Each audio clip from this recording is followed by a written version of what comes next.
It's been another strong quarter for equity returns, particularly in global markets. Part of that's been the depreciation in the Australian dollar. The Australian dollar has finally cracked, and we believe the medium term is now very much down. But at the same time, there was also a lot of noise during the quarter. Month of October, we saw a swing of 10% from top and bottom in markets. We've seen the collapse in commodity prices. We've seen the situation in Russia and the Ukraine. So again, there's been plenty of noise, but again, we just highlight that that's exactly why you just want to focus on the stocks and just find businesses that you believe will give you a satisfactory return over the long haul and leave all the noise to the side. Now, having said that, Australia has actually been pretty mundane. It's actually been in a corrective phase. Currency down, as we mentioned, but also stocks. There's a lot of stocks down 20 to 30%. Part of that is driven by the fact that there's a lot of uncertainty with the local economy, the resources boom coming to an end. There's a lot of cyclical headwinds. And with the currency now declining and offshore investors leaving our market, we've seen the stocks sort of re-rating back towards what I would call more normal levels.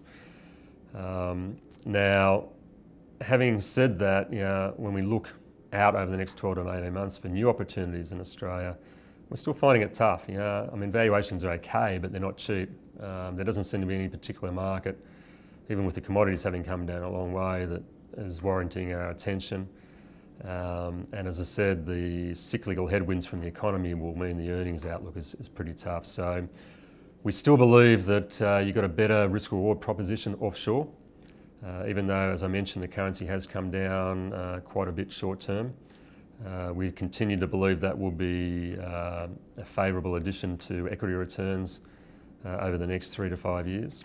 And although global markets themselves are back at their highs, and in fact we would argue you want to be a little bit patient, there's nothing that really stands out at the moment, but we're happy with what we own.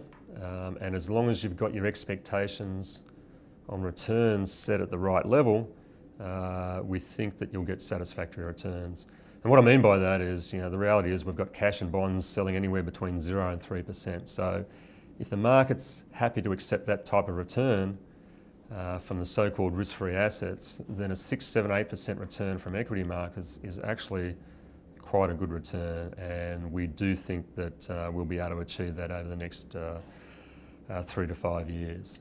So again, at the moment, it's patience, waiting for new stock opportunities to arise, sticking with what we own. Again, there's a lot of talk about the oil price or raising US interest rates.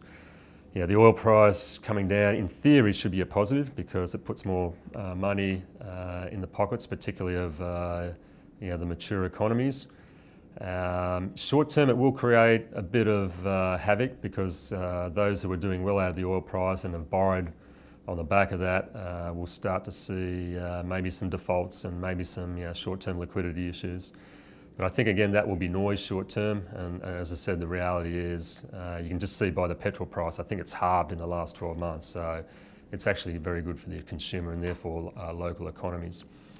In terms of interest rates going up, who knows? Everyone's got it wrong for the last 12 to 18 months. We still think they're a bit behind where they should be, but the reality is typically after the first rate increase, the markets do very, very well because they then start to realise we are in that earnings recovery phase. So again, whenever interest rates go up, if in fact they do go up, it's probably, if it does cause a bit of disruption, it's a good opportunity to put cash to work. In terms of the economy, the US, really not too concerned about the US. I guess Europe's more of an issue, and again, Greece is coming back to the front pages again. But again, just remember what we said about the US a long time ago: 2 steps forward, 1 step back. The same thing's happening in Europe. So you'll continue to get little blow-ups along the way, but we think the authorities will keep working towards ensuring a recovery.